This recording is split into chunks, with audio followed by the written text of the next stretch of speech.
Since everyone is doing introductions, I thought it would be good to introduce myself as well and share a little bit about my story with food.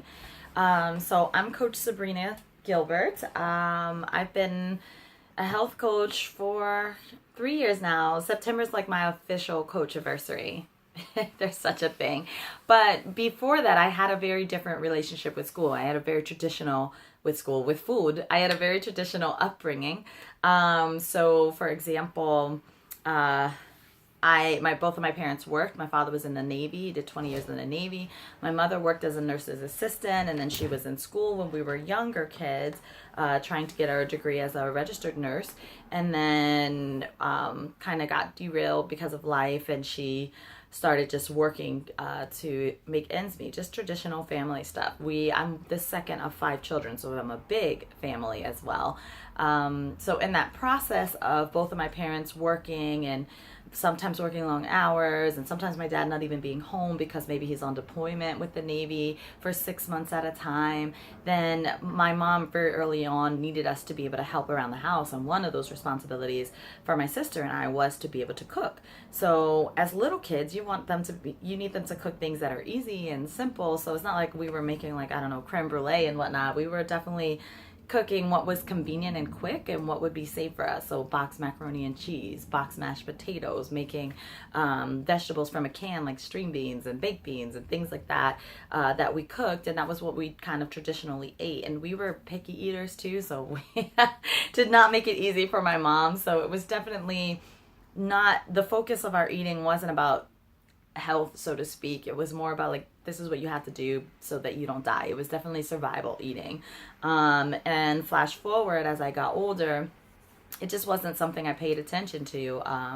In my teens, I had developed body image issues. I think we all kind of go through that, but I kind of went way deep in that world because all the women in my mom's side of the family were obese, and I was under a lot of pressure, self-imposed by the way, to maintain a certain weight because I wanted to be an actress. I thought I was going to grow up and become Halle Berry. So I wanted to be an actress, and so there's a lot of pressure to look a certain way. So I was like studying these women on camera, and they're all like rail thin with the 6-pack abs, and I wasn't that way, even though I was an athlete, which is interesting and ironic. So I also had pressure because I was a cheerleader. I was a flyer. That's the girls that go on top of the pyramid. And so I wanted to maintain this weight that would allow me to continue to be a flyer every year. I was also in Taekwondo, where we used to travel around and compete, my brothers and I, and so you have to make a weight class so that you don't have to fight in the heavier weight classes. At least I didn't want to. So I was always trying to maintain this like 115-pound weight. And in that process of trying to make sure that I do that, and out of my fear of like, oh my God, I'm going to grow up and, like, I call it Michelin Man, like blow up, because that's what happened to my mom and her sisters. I was like in this total panic, completely not understanding things. And in that process, I started like dieting and not understanding what I was reading in these diet books and stuff. I eventually kind of got to a place where I wasn't really eating a lot, and I wasn't actually following the diets, and I wasn't healthy, to be honest. When I quit this whole like roller coaster diet and not eating at all, almost like having one meal a day because I was so afraid that like everything I ate was gonna just blow me up, which is ridiculous in hindsight as an adult, but like it's a real thing. It's called orthorexia. It's a real thing. So I was like terrified. But when I got past that, so to speak, and started eating, I wasn't eating healthy. Like in college, I didn't have any of those pressures as far as like with my sporting activities to maintain weight. But then I had this other pressure, in terms of what my lifestyle was. I was so busy. Like in college, I worked full time so that I could afford my apartment, because the school that university I went to at the time was a commuter school. So they didn't have enough housing for all the students. So got housing my first year. My second year, I had to just put on my big girl panties and get an apartment and pay rent. So I was working full time. I had my school demands. I always took 20 to 22 credit hours every semester because I'm a maniac. And then I would go perform, because my other thing, I'm a very driven person, so I'm always focused on my goals, and I wanted to set myself up so that when I graduated, I would already have work as an actress, as a performer. So I would, basically my day would start at 6 a.m., sometimes 5 a.m., and then end, like go to work. I had like a 5 a.m. to 10 a.m. Starbucks gig, go to school 10 until like maybe 4 or 5.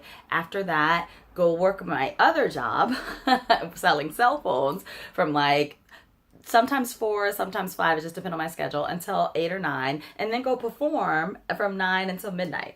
Like sheer madness. So I had a very long, very demanding day.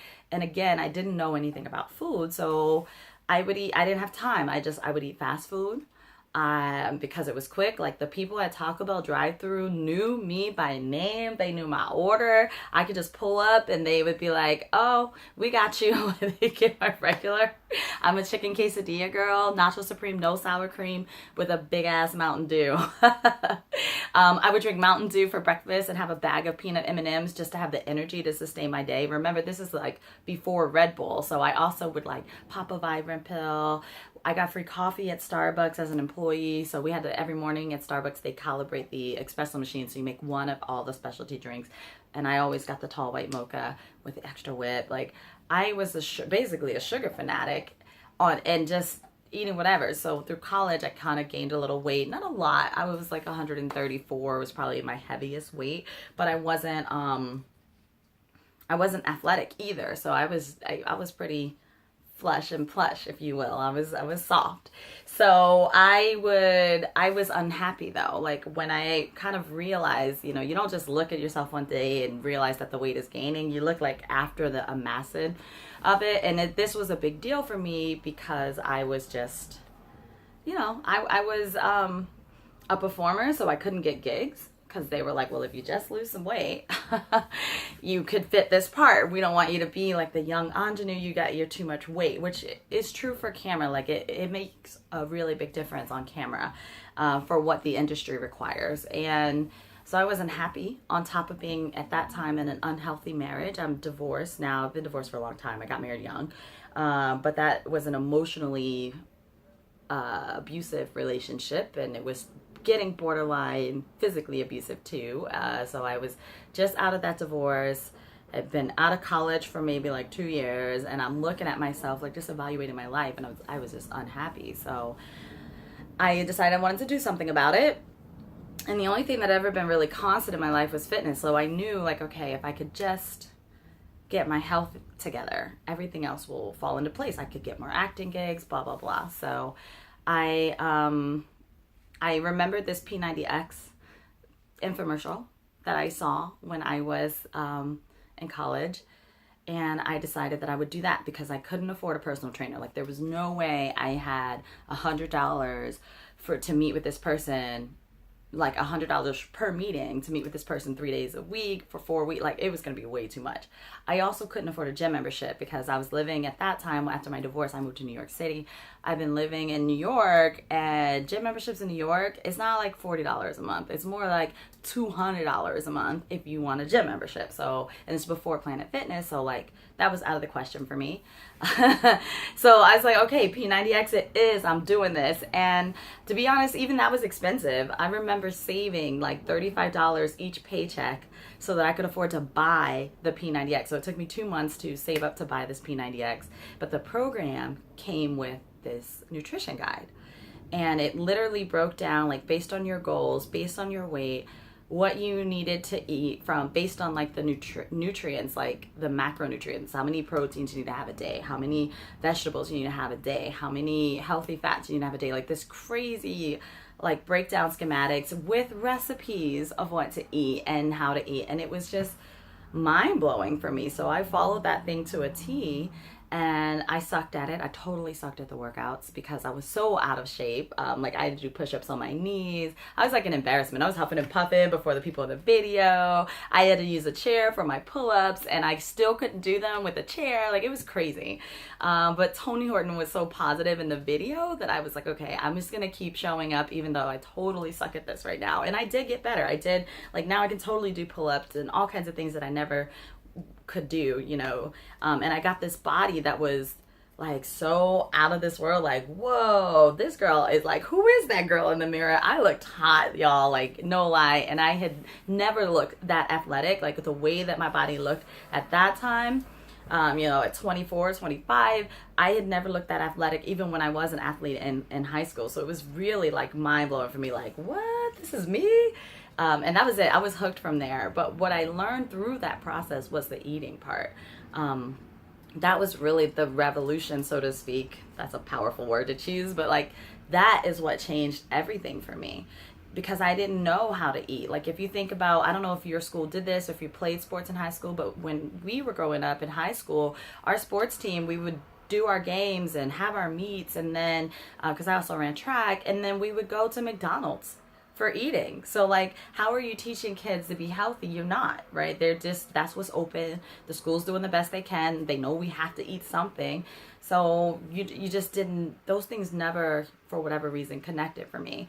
So when this program had the nutrition guide, it was like, oh, this is what, this is how they do it. Skinny people aren't just skinny because it's in their genetics. They're skinny because they're eating in a way that fuels their body. Duh, like never, but if nobody ever showed you, you don't know what you don't know, right? So that sparked this whole journey for me and learning nutrition, because it was such a game changer for me. And so I started like reading nutrition books and learning everything I could. I've recently, because I'm so obsessed with it, enrolled myself in the School of Integrative Nutrition so I could really, really dive in and have some credentials to back up like my fascination and love for nutrition. And I have to tell you, like, if you are a person who has sugar addictions, or like, if you're me right now who used to eat like M&Ms for breakfast and a 20-ounce Mountain Dew, like, I get it. If you're a person who doesn't have time, I get it, because I've been there. So I'm telling you, like, I know the hacks because I've done the whole gamut: the coffee addiction, the sugar addiction, the fast food is the only way I eat because that's all I got time for. Like, I get it. And I'm never going to tell you as a coach to give something up or to quit something, because that's not how I transitioned. When I think about eating healthy, I think about it as a lifestyle change. And for me, my transformation and transition into eating healthy has always been a journey, and I'm still on that journey. So I'm never going to be like, well, just quit sugar, don't have it at all, because it's not sustainable. I've done the yo-yo diet thing. I already know that's not sustainable, and I never coach my clients in that way. I always say, well, let's just add something into what you're eating. Let's add something new. Or like, if you're going to have a soda, something I might recommend for you is like, okay, well, drink 8 ounces of water before you drink that soda when you're ready, and then that'll help you have less soda. Simple little changes, because that's what lasts. And one of my favorite things, because I love food, like favorite things to do is to find the foods that I love and make them healthier. So you even notice, if you gotten my meal plan that I shared, you'll see things on there like pizza. It's a staple in my life. I'm not giving that up. So I found a way to have it that's healthy and homemade.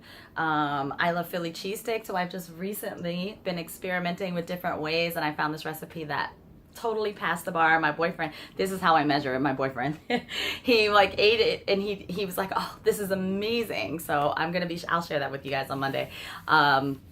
But like, I'm the queen of finding ways to have the food that you love, but just putting a little bit more nutritional value into those foods. So like, my shirt totally explains it all. I should stand up so you can see. This is me. This is who I am in a nutshell. Fit-ish, you know what I'm saying? Like, I love food. So, and I want you to have that love for food. I want you to be able to see that being healthy doesn't mean that all you can eat is soup and salad. Boo, hiss. So we will be showing you on this journey that you can have lots and lots of really great foods, even ice cream, believe it or not, that is in a healthy capacity, and live a very full and rich life. Because I don't believe in that, like, you can't have it all thing. You can have it all. So we'll be showing you, and hopefully you'll share that sentiment. So that's my food journey. There's zero judgment here, zero shame. So you are where you are in your journey. If somebody walks in your office and brings you fries and you eat them, like, I'm not going to judge you, because I know, like, you know what I'm saying? I've been there. And so just share where you are, because it's all about the journey. Like, even for myself, when I first started getting healthy, after I survived the 90 days of the very strict P90X diet, because it was so different than what I had been eating, I used to go through this process of like having a cheat weekend, like not a cheat day, not a cheat meal, the weekend. So I would eat clean the whole week and then sabotage and eat everything else on the weekends because I wasn't in balance. So my goal is to not have you do the yo-yo and not have that experience that I had because it was hard. So that's why I love supporting other people on this journey so that they don't have to have those experiences. They can have a real positive, smooth, and more healthy transition. So that's what I love coaching for, and that's what I'm here to support you guys in that journey, in that process. All right, so sending love and hugs. I cannot wait till we rock out on Monday. You'll be meeting other coaches over the weekend, so definitely check back in so you can hear everybody's story. Love you guys. Ciao.